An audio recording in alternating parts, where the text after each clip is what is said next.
안녕하세요. 저는 3일회계법인의 이창훈 파트너라고 하고요.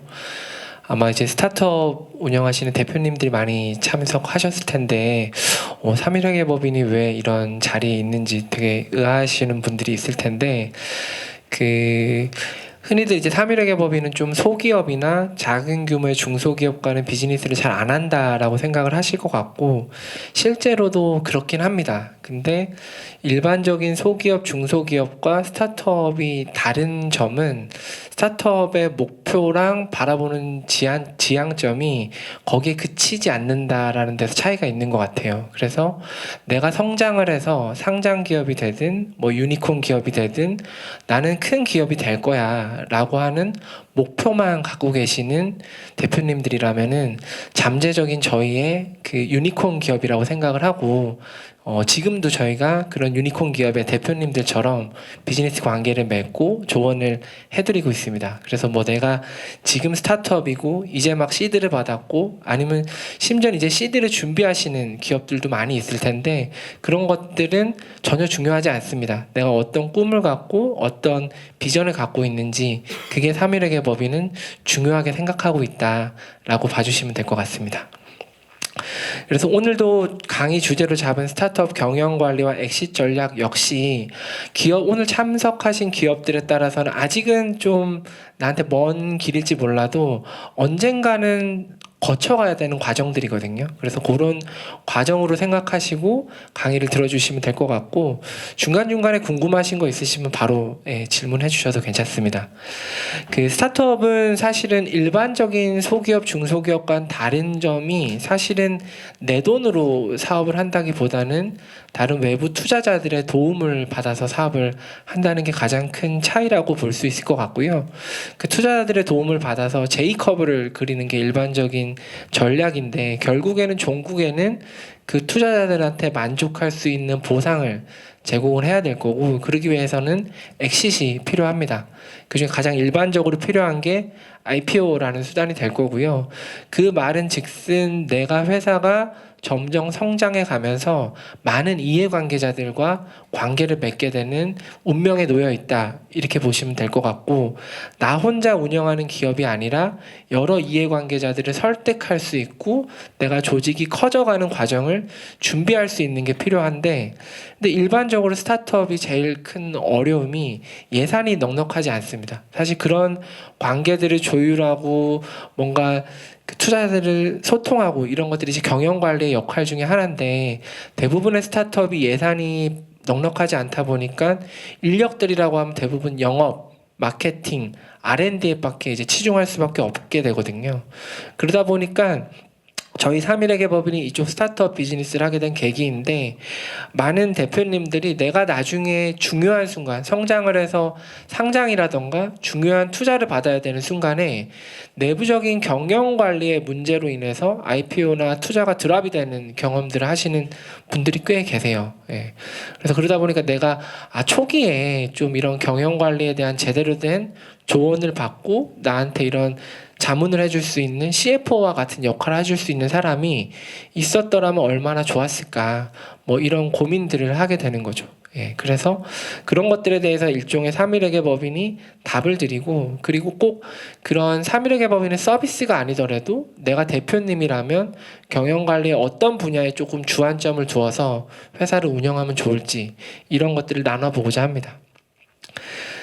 먼저 좀 본격적인 얘기를 하기 전에 아이스 브레이킹 차원에서 제가 스타트업 대표님들을 대상으로 설문조사한 내용들을 한번 모아봤습니다. 스타트업 얼라이언스라는 곳에서 매년 스타트업 트렌드 리포트라는 것들을 발간하고 있습니다. 그래서 비슷한 질문들을 매년 발간하고 있기 때문에 모아서 발표하고 있기 때문에 어떤 스타트업 대표님들이 생각하는 그 추세 이런 것들을 연도별로 확인할 수 있는데요. 대표님들한테 제일 큰 고민이 뭔지를 물어봤어요. 그래서 여기 있는 대표님들 모두 공감하시겠지만 성장에 대한 관심이 1순위입니다. 근데 이거를 세부적으로 1, 2, 3순위로 우선순위를 나눠달라고 하면은 1순위로 꼽히는 게 자금 확보 그리고 투자 관련된 부분이 우선순위가 오히려 성장보다도 더 높게 나타나죠. 그런 현상은 이게 이제 전체 평균 점수라고 보시면 되고, 시리즈 A나 시리즈 B로 갈수록 자금과 투자에 대한 니즈는 지금보다는 덜하지만 초기 단계일수록 자금 확보와 투자와 관련된 고민이 많아진다라는 것들을 알 수가 있고요. 시리즈 A가 되면은 이제 국내 시장은 좁습니다. 내가 스케일업을 하기 위해서는 해외로도 눈을 돌려야겠다 라고 해서 A 정도가 되면은 해외 글로벌 진출에 대한 관심도가 높아진다라고 보시면 될 것 같고, 시리즈 B로 가게 되면은 특이사항이 조직 관리에 대한 고민이 이제 성장 못지않게 커진다는 것들을 알 수 있습니다. 그 말은 대표님들이 지금은 오늘 오신 기업들이 이제 여러 단계에 걸쳐서 이제 스타트업들이 있겠지만, 초기 단계 대표님들은 대표님 개인기로 이제 기업을 운영하시지만, 어느 정도 조직이 커지면은 나의 역할들이 이제 위임을 맡기고 이 사람들이 나처럼 일을 해줘야 되는데 그게 뜻하는 대로 되지 않는 거죠. 그러다 보니까 조직 관리에 대한 고민이 성장 못지않게 커진다라는 것들을 아실 수 있을 겁니다. 두 번째는 아까 1순위 고민이 이제 자금 확보랑 투자 유치와 관련된 거라고 돼 있는데, 그럼 투자 유치하시는데 어떤 게 제일 고민이냐고 물어보니까 나는 우리 회사 기업 가치를 얼마로 인정받는지 그거를 또 투자자한테 설득하는 게 가장 힘들다고 답변을 해주셨습니다. 근데 여기서 한 가지 조금 재미있는 거는 이걸 투자자들한테도 물어봤어요. 투자자들이 스타트업한테 투자할 때 제일 어려운 게 뭐세요? 라고 물어보니까 나도 내가 투자하는 기업의 가치를 얼마로 산정해야 될지 이게 가장 어렵다는 겁니다. 그 말은 대표님들 입장에서 나도 가치는 모르지만 투자하는 그들도 우리의 가치를 정확하게 측정할 수 없다. 그러니 나의 가치는 내가 얼마나 설득력 있는 스토리로 비전을 만들어서 제시하느냐에 따라서 가치가 좌우될 수 있다라는 거죠. 그래서 그런 것들을 좀 알아두시면, 물론 이제 투자라는 게 시장 환경과 동종 업계들의 어떤 기업 밸류를 기반으로 투자가 이루어질 수밖에 없어서 대표님들의 어떤 스토리라인이라던가 이런 것만으로 다 결정되진 않지만 이런 미묘한 차이가 또 어떤 가격에 있어서 영향을 미칠 수 있을 거라고 저희는 생각을 하고 있고, 그런 부분에 있어서도 또 저희 나중에 3일의 법인한테 우리 같은 회사들이 혹시 시장에서 어느 정도의 좀 투자를 받고 있는지 조언을 받으신다면 또 이런 것들 협상할 때도 또 도움이 될 수 있을 것 같습니다. 결국에는 정보도 하나의 중요한 무기가 된다고 보시면 될 것 같고요. 세 번째는 이건 재직자들한테 질문한 겁니다. 스타트업에 대한 근무 추천 이항을 물어봤는데 22, 23, 24년도 동안 추천한다, 매우 추천한다는 크게 변하지 않아요. 근데 추천하지 않는다, 매우 추천하지 않는다의 비중은 연도가 갈수록 높아지고 있습니다. 근데 이유는 사실은 다들 아실 겁니다. 22년까지는 그래서 스타트업의 유동성이 좀 있었습니다. 그래서 장래에 대한 걱정이 많지 않았는데 이게 23년이 바닥일 거라고 생각했는데 24년은 더 힘든 거예요. 근데 종업원들 입장에서는 사실은 근무 만족도에 가장 영향을 미치는 게 미래에 대한 불확실성이거든요. 이런 게 이제 힘든 상황을 겪고 있다 보니까 점점 스타트업에 추천하지 않는다는 의견이 늘어나고 있고, 이거는 직원들의 잦은 이직과 퇴사로 이어질 수밖에 없습니다. 그래서 대표님들 입장에서는 내가 사람을 뽑는다는 거는 이 사람이 나의 인적 자산이 돼줘야 되잖아요. 어느 정도 회사에 오랫동안 다니면서 회사의 내재적인 역량을 길러줘야 되는데 뽑으면 나가고 이러면 사실은 아르바이트를 뽑는 거랑 다름이 없다 보니까 나의 그 빠듯한 예산에서 사람 한 명 채용하는데도 이러한 현실이 많이 고민이 되고 있는 게 요즘 스타트업의 현실이라고 보시면 될 것 같습니다. 이런 상황 속에서 결국에는 이제 스타트업이 도약기에 어떻게 성장할 수 있느냐, 이건 너무 좀 뻔한 얘기긴 한데, 결국에는 기업이 성장을 하면은 투자를 하겠다는 투자자들이 나섭니다. 그럼 펀딩을 받고 펀딩으로 다시 투자를 하게 되겠죠. 그리고 다시 성장이라는 선순환 구조를 돌면 되는데, 근데 이거를 결국 성장시키고 펀딩 받고 투자하는 거는 사람과 조직이 하는 거거든요. 예, 그냥 뛰어난 기술력과 제품 아이디어만으로는 이 바퀴가 돌아가지 않습니다. 그래서 저는 이 선순환 구조에서 가장 위를 사람과 조직으로 두고 있습니다. 그래서 어떻게 사람과 조직을 구성하느냐가 내 스타트업의 이 선순환 구조를 어떻게 돌리느냐와도 연결되어 있다라고 생각을 하고 있습니다. 그 경영 관리 측면에서도 조직 관리가 그 기업이 성장하면서 점점점 다양해집니다. 아까 이해관계자가 점점 늘어난다고 했는데 스타트업의 아주 초기 때는 내가 법인만 만들어도 나라에서 법인세 신고해야 되고 부가세 신고해야 되고 원천세 신고해야 되고 급여 나가면은 그 4대 보험 내야 되잖아요. 그런 컴플라이언스 위주의 업무들이 규정되어 있는 게 있습니다. 그래서 그런 것들을 하기 위해서 일반적으로는 세무사 사무소나 중소회계법인한테 아주 기본적인 법규만 내가 준수할 수 있도록 경영관리 업무들을 아웃소싱을 하는데, 내가 투자를 받기 시작하면 이제 좀 얘기가 달라집니다. 경영관리 영역에서 투자자들이 이제 예상치를 요구하기 시작합니다. 이번 달 어떻게 하셨어요? 그리고 그러면 다음 달 아니면 내년에는 아니면 장기적으로는 회사 계획이 어떻게 됩니까? 이렇게 숫자를 전망하기 시작하면은 단순히 내가 규정만 하고 있었던 기존의 경영관리 업무로는 대응이 되지 않거든요. 그래서 이런 예상을 하기 위한 경영관리 업무가 필요하고, 투자자뿐만 아니라 대표님들도 필요합니다. 내가 지금 번레이트를 고려했을 때 우리 현금이면 앞으로 몇 달을 더 지속할 수 있지 계산을 하셔서 내가 자금이 마르기 전에 빨리 다음 라운드를 돌아야 되고 이런 계획들을 수립을 해야 되는데, 이런 것들이 내가 제대로 된 자금 관리를 한다던가 경영 관리를 하지 않는다면은 예상하기가 어렵거든요. 모든 예상치는 실적을 숫자로 측정할 수 있을 때 예상치도 숫자로 측정할 수 있습니다. 근데 대부분의 스타트업들이 실적치조차 숫자로 제대로 관리를 못하는 상황에서 예측치를 뽑으려고 하니까 더 부정확하고 근거가 빈약한 숫자들을 뽑을 수밖에 없게 되는 거라서, 실제로 경영관리의 영역은 이제 내가 투자자가 늘고 이해관계자가 늘어날수록 현재 나의 성과를 숫자로 측정하고 이거를 미래의 예측치로 표현하는 데까지 다다른다라고 봐주시면 좋을 것 같습니다. 특히 스타트업 입장에서 요즘은 좀 많이 바뀌긴 했는데, 한창 유동성이 많이 돌 때는 손익에 아예 관심이 없는 경우들도 있었어요. 그래서 뭐 원가 관리나 나의 적정 가격이 얼마인지 이런 것들도 모르셨는데, 이제는 뭐 IPO라든가 투자자들이 영업이익을 좀 보거든요. 그러다 보니까 나의 원가를 분석해야 된다던가 이런데도 이제 경영관리 영역이 점점 중요해지고 있습니다. 그래서 이런 게 조직이 커지면서 필요한 점 중에 하나고, 경영관리나 그럼 회계가 아까 이렇게 조직이 비대해지면서 내가 어쩔 수 없이 운영해야 된다고 숙제처럼 여기시는 경우들이 많은데, 저는 그렇지 않다라고 좀 말씀드리고 싶어요. 일단은 기업의 규모가 커지면 이제 대표님들의 권한들이 위임이 됩니다. 근데 위임된 권한들이 마치 내 회사처럼 잘 사용되고 있는지 모니터링하고 내 회사의 자산을 보호하는 게 경영관리의 역할이다라고 보시면 될 것 같고요.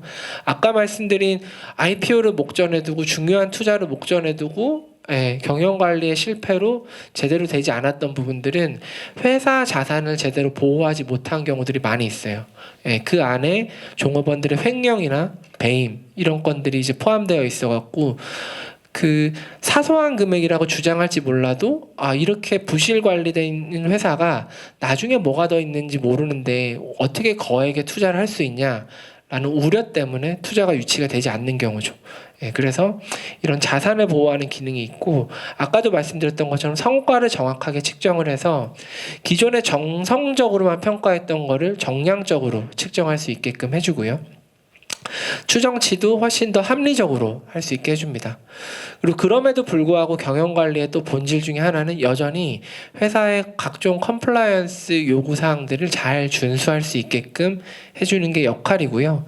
이런 것들이 잘 준수가 되고 있으면 투자자들이 투자를 할 때 덜 불안해하겠죠. 시드나 이럴 때는 이제 조금 소액의 투자가 이루어지다 보니까 이런 불확실성을 감수를 하지만 시리즈가 올라갈수록 이런 불안 요소들을 같이 달고 투자를 하고 싶어하는 투자자들이 별로 없습니다. 그래서 회사 내부적으로 이런 투자 불안 요소를 감소시킴으로써 투자를 유치할 수 있기 때문에 실질적으로 기업 가치에 기여할 수 있다라는 거를 좀 대표님들께서 인지를 해주시면 좋을 것 같습니다. 네.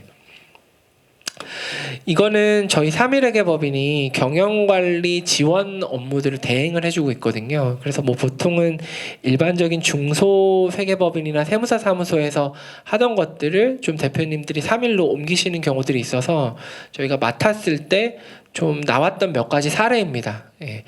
하나는 그 정부 과제를 많이 하고 있는 기업들인데 이 왼쪽에 있는 게 이제 그 일반 근데 이게 유튜브로 녹음한다고 해서 제가 좀 약간 좀 불안하긴 한데 모든 세무사무소나 모든 중소회계법인이 이렇게 한다는 건 아닙니다. 저희가 받아왔던 사례 중에 일부 이런 것들이 있어서 공유하는 거라서 거기에 대한 오해는 안 하셨으면 좋겠고요.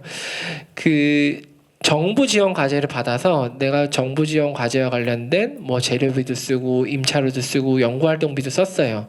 근데 전자의 경우에는 다 매출 원가로 들어가서 연구활동비까지 넣고 나면은 거액의 영업손실이 나는 구조였고 정부지원금은 영업의 수익으로 표현을 했습니다.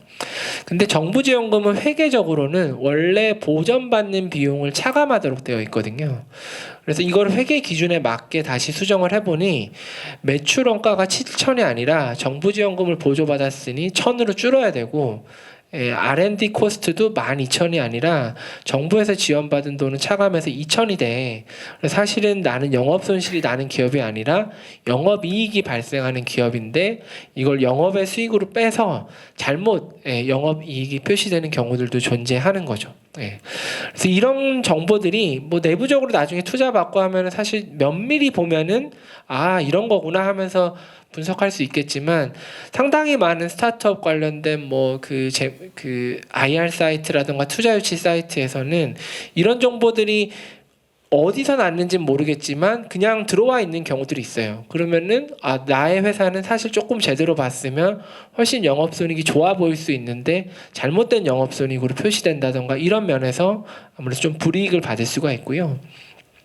두 번째는 요 케이스는 아니지만 이런 재료비, 임차료, 연구활동비 그 연구활동비 중에 예를 들어서 급여 이런 게 중요하다고 생각을 하면은 어떤 회사들은 이거를 연구활동비라고 안 하고 연구비, 경상연구개발비 이렇게 표시를 안 하고 연구원들한테 지급되는 것들도 다 급여 뭐 이런 식으로 쓰고 연구활동으로 사용한 소모품비도 그냥 소모품비 이렇게 표시를 하는데 그게 잘못됐다는 건 아니지만 나중에 내가 기술특례 상장을 준비한다던가 아니면 투자자들이 실사를 나왔을 때 이 회사는 그렇게 기술을 중시하는 기업인데 왜 손익계산서에 경상연구개발비가 없죠?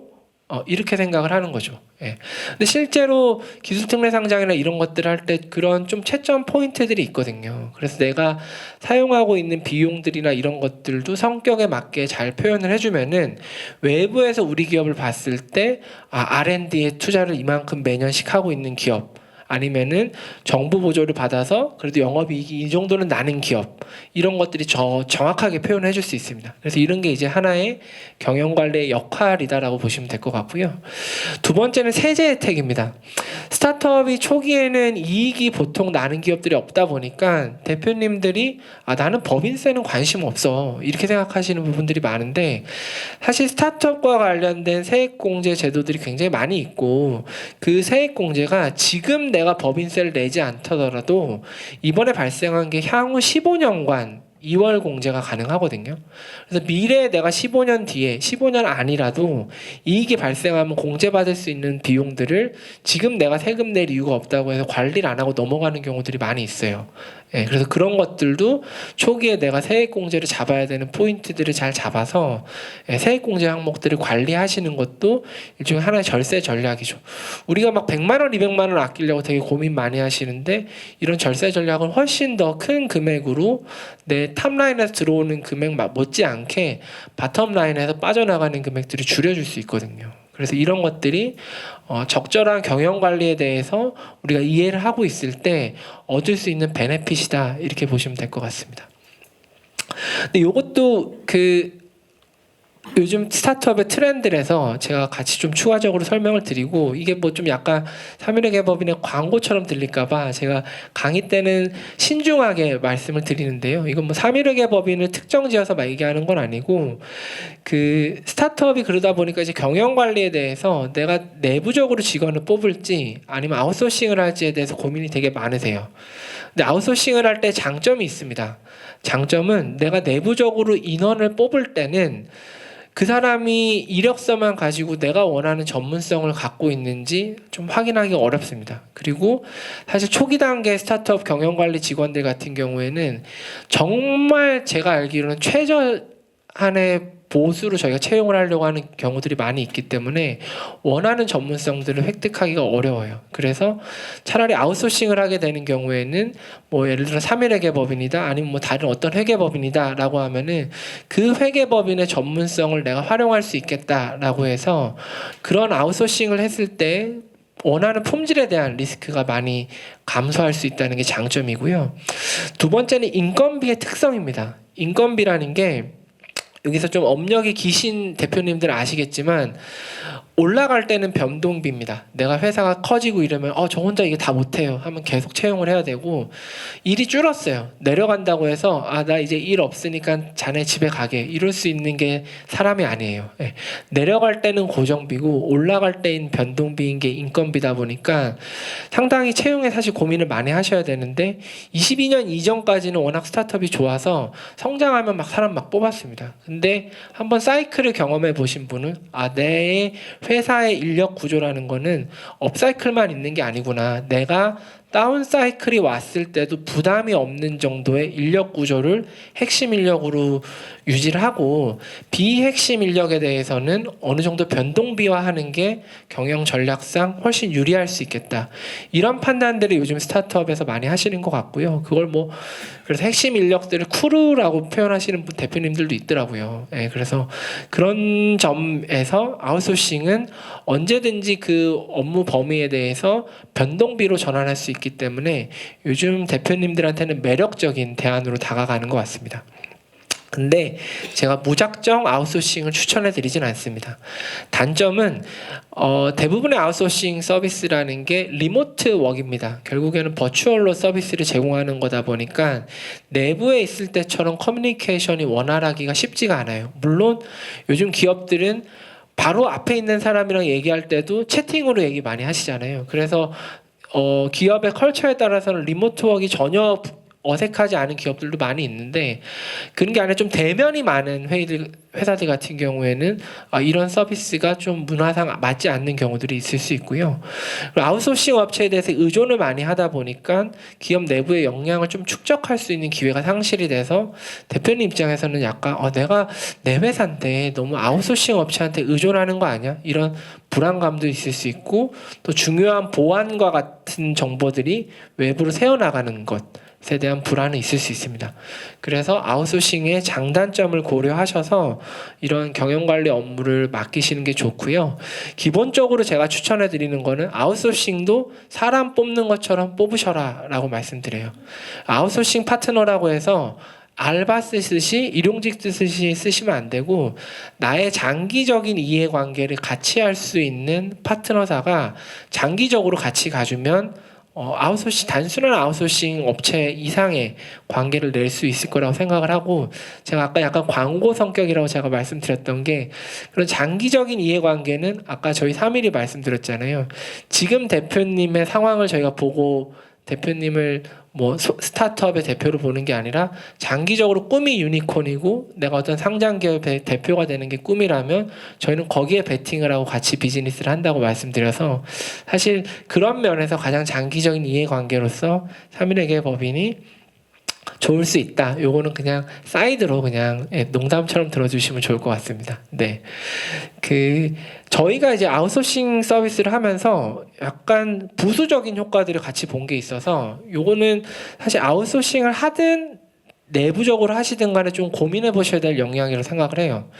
저희한테 아웃소싱을 맡기는 업체들은 둘 중에 하나입니다. 예. 이제 내가 경영관리 조직이 없다가 조직이 투자를 받고 커지면서 경영관리 업무를 해줘 이런 데가 있고요. 하나는 경영관리 인력들이 있는데 이 사람들이 저는 더 못하겠습니다. 우리 회사 왜 이렇게 힘든지 모르겠어요. 하고 나가버리고 공백을 채워달라고 저희한테 요구하는 경우들이 있어요. 근데 후자 쪽으로 저희가 들어와 보니까 정말 이분이 일이 많아서 퇴사한 걸까?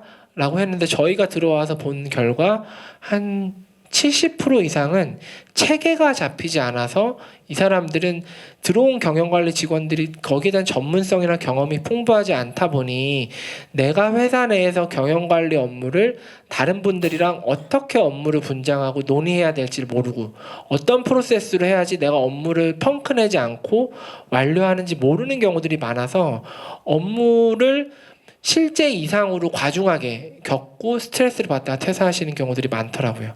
근데 아무래도 아웃소싱으로 들어오면은 리모트 웍이다 보니까 회사에 계시는 분과 외부에 있는 아웃소싱 업체 간에 R&R을 제대로 정립하는 게 굉장히 중요하거든요. 그래서 흔히들 프로토콜이라고 하는데 그 과정에서 회사가 체계화되는 효과를 간접적으로 누리시는 경우들이 되게 많아서 내가 단순히 내부적인 직원을 뽑고 아웃소싱으로 전환하면 되게 불편할 줄 알았는데 오히려 CFO 입장에서 이제 내가 회사가 어떻게 돌아가는지 알겠어. 대표님들이 이렇게 피드백을 주시는 경우들이 많이 있었고요. 두 번째는 이제 3일 입장에서는 저희도 아웃소싱 업체 직원들이 퇴사하면은 안 되잖아요. 저희라고 똑같이 이걸 다 사람한테 맡겨놨는데 이 사람 퇴사해서 공백이 생기면 안 되니까 이 사람들이 하고 있는 일들을 다 업무 매뉴얼을 만들어 놓습니다.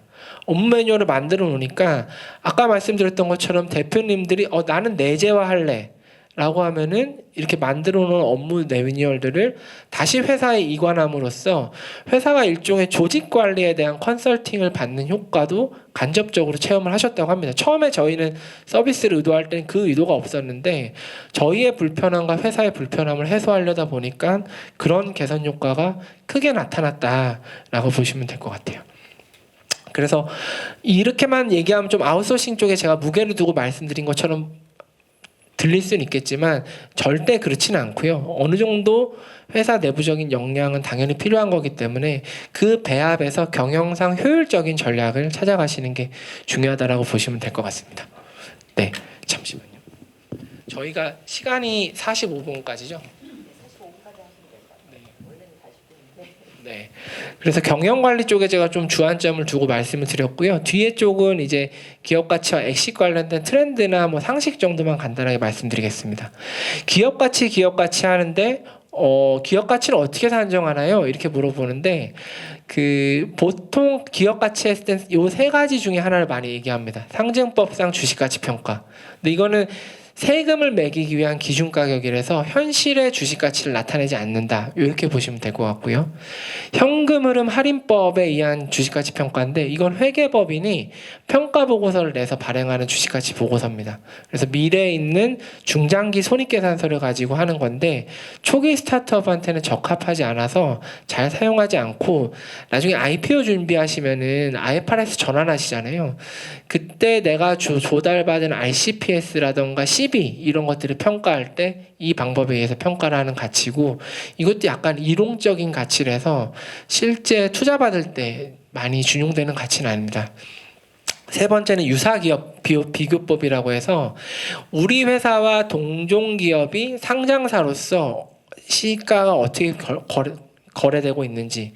근데 이게 예를 들어서 매출액 대비 그 회사가 10배다. 그럼 우리 회사 매출액은 얼마니까 나도 얼마 정도 하겠지. 이렇게 직관적인 방법에 이제 그 평가 방법이라고 보시면 될 것 같고, 실제로 딱 이런 이론적인 건 아니더라도 대부분의 투자는 이런 벤치마크를 기반으로 해서 일어난다라고 보시면 되고, 그러려면 사실 스타트업은 동종 기업이 없는 경우들이 많잖아요. 그나마 같은 스타트업 내에서 동종사들을 찾을 수가 있어서 그들이 얼마의 가치를 받았는지를 알면 좋은데, 이들이 이제 비상장사다 보니까 정보를 구하기가 쉽지가 않습니다. 그래서 3일은 아까 말씀드렸던 것처럼 스타트업의 진심이다라고 했잖아요. 이런 스타트업들을 만나면서 여러 가지 정보들을 모아서 좀 나중에 대표님들이 이렇게 뭐 중요한 거래가 있다고 했을 때 저희의 나름 네트워크나 DB를 활용해서 유사 기업들이 어느 정도의 좀 밸류를 받았는지 이런 것들도 좀 중장기적으로 지원을 해드리려고 하고 있고요. 엑싯 같은 경우에는 크게 둘 중에 하나라고 보시면 되는데, 내가 갖고 있는 구주를 매각하는 M&A 방식이 있습니다. 근데 이거는 2022년 이후로 너무 많이 감소했습니다. 지금 시장이 좋지가 않아서 많이 감소했고, 이런 M&A 방식 역시 스몰 딜 위주로 많이 이루어지고 있고, 특히 PE가 볼트온 방식으로 내가 갖고 있는 회사가 있는데 얘를 하나씩 붙여서 규모의 경제를 이룩할 수 있을 때 많이 들어가다 보니까 사실 프롭테크 쪽에서는 M&A가 그렇게 활발하게 일어나고 있는 것 같지는 않습니다. 그래서 프롭테크 입장에서는 내가 엑싯을 한다고 하면은 IPO 쪽을 생각하시는 게 아마 1순위 엑싯 방법이 될 것 같고요. 이 일반적인 엑싯 방법 중에 요즘은 내가 국내로 할지 해외로 할지에 대해서 고민이 많은데, 보통 해외 쪽 상장을 고민하시는 기업들은 AI나 바이오 쪽 이쪽이 좀 많이 생각을 하시는 것 같아요. 왜냐하면은 해외 쪽이 여러분들이 생각하시는 것보다 상장의 문턱이 오히려 높진 않습니다. 예, 상장의 문턱이 높진 않고, 우리나라는 거래소가 굉장히 그 소액주주들을 보호한다고 깐깐하게 심사를 하지만 미국 나스닥 같은 경우에는 사실 주관사만 잘 만나서 주관사가 그 제출을 하면은 거래소의 심사 자체는 까다롭지가 않아요. 대신 주관사나 법무법인이 책임이 많이 지는 구조라서 그들한테 지불하는 수수료가 어마무시합니다. 예, 그래서 국내 상장하는 비용의 한 10배가량 정도 들 정도로 해외 상장은 상장 관련 준비 비용이나 유지 비용이 높기 때문에 내가 한국에 상장했을 때보다 마켓 밸류가 확연히 높거나, 아니면 내가 한국에 상장하기에 불리한 산업에 있는 경우에 해외 쪽을 생각하시면 되고, 나머지 기업들은 국내를 생각하시는 게 맞습니다. 예, 근데 국내를 생각하실 때도 요즘은 반드시 이익을 요구하진 않기 때문에 일반 상장이 아니더라도 최근에 이제 거래소에 심사되는 회사들을 보면은 일반 상장이 한 50%면은 기술 특례 상장이 한 50% 비중으로 신청이 되고 있어서, 나의 비즈니스에서 핵심적인 게 기술에 있다라고 하면은 조금 이익을 실현하기 전 단계라도 기술 특례 상장을 통해서 상장을 준비할 수 있다라고 보시면 되는데, 이것도 요즘은 거래소에서 많이 까다로워져서 그렇게 기술이 좋으면은 뭐 이익까지는 바라지 않더라도 매출은 많이 발생하겠지. 이래서 대부분 한 80억에서 100억 정도의 매출은 있어야지 기술 특례 상장으로 갈 수 있지 않냐, 마지노선 아니냐, 이런 얘기들이 조금 암암리에 존재한다라고 보시면 될 것 같습니다. 그래서 이렇게 이제 IPO를 가장 일반적인 엑시 전략으로 생각하시면 되고, 내가 IPO를 그럼 또 준비하는 데는 어느 정도의 시간이 걸리냐, 이런 거 이제 전반적인 타임라인을 봤을 때 안정적으로 준비하시려면은 내가 상장을 목표로 하는 날로부터 한 1년 반에서 2년 정도 텀을 두고 준비를 하시면 된다. 이 정도만 조금 기억하고 계셨다가, 그럼 1년 반, 2년 전에 뭘 해야 될지, 이런 거는 이제 제가 오늘 프롭테크에서 말씀드렸는데, 필요로 하시면 요 강의 저희가 이메일로 제가 개별적으로 전달해 드린다고 했거든요. 그래서 오늘 제가 준비한 자료들을 보시면서 한번 이런 것들을 요 정도 타임라인쯤에 준비해야 되는구나 해서 다시 연락을 주시면은 저희가 꼭 뭐 자문 서비스를 제공해 드리기 위해서 찾아뵙는 게 아니거든요. 지금은 저희가 스타트업 대표님들이 많이 어려운 시기고 고민이 많은 시기이기 때문에 상담이나 멘토링 역할로도 충분하니까, 궁금하시거나 이런 것들이 있으시면은 전화 주시면 저희가 설명을 드리겠습니다. 오늘 제가 준비한 내용은 여기까지고요. 그 3일의 법인이 이제 스타트업의 진심이라고 했는데 뭐 어떤 역할들이 그럼 3일의 법인이 할 수 있는지 간단하게 정리를 했는데 아까 말씀드렸던 것처럼 어떤 경영관리 영역의 어떤 아웃소싱 업무들을 저희가 제공해 드릴 수 있고 그리고 IR이나 투자 유치로 이걸 좀 연계시키려고 합니다. 예, 저희가 아무래도 그 스타트업을 지원해 드리면서 좋은 기업들을 너무 많이 만나는데 이런 기업들을 어떻게 하면 조금 더 홍보할 수 있을까 이런 것들에 대해서 저희가 고민을 하고 있고 이런 서비스들을 제공함에 있어서 디지털 인프라가 기반으로 돼야지만 저희가 퀄리티를 떨어뜨리지 않고 아주 낮은 저렴한 가격으로 서비스를 제공해 드릴 수 있어서 이런 스타트업과 관련된 ERP도 얼마 전에 출시를 해서 4월부터 저희가 론칭을 해서 운영하고 있고요. 그 외에도 오늘 프롭테크에 나온 것처럼 스타트업을 대상으로 하는 다양한 교육과 멘토링을 운영을 하고 있습니다. 예, 그래서 저 같은 경우에는 3일의 법인에서 스타트업과 성장 기업을 위한 서비스도 제공하고 있지만 인더스트리로 놓고 보면은 건설업 부동산이 또 제 전문 분야이거든요. 그래서 오늘도 그 근처에 신세계 건설 만나고 다시 여기 왔고 뭐 또 내일 모레 또 포스코 건설 만나고 이렇게 부동산 건설 쪽에 제가 좀 많이 활동을 하다 보니까 오늘 프롭테크에 참석하신 이제 분들이랑은 저희가 아마 좋은 관계를 맺을 수 있지 않을까 생각을 하고 있습니다. 그래서 관심 있으시면은 부담 없이 저희 쪽에 연락 주시면은 많은 도움 드릴 수 있도록 하겠습니다. 혹시 궁금하신 사항 뭐 질문만 잠깐 받을 수 있을까요? 네, 없으면은 이만 마치도록 하겠습니다. 네.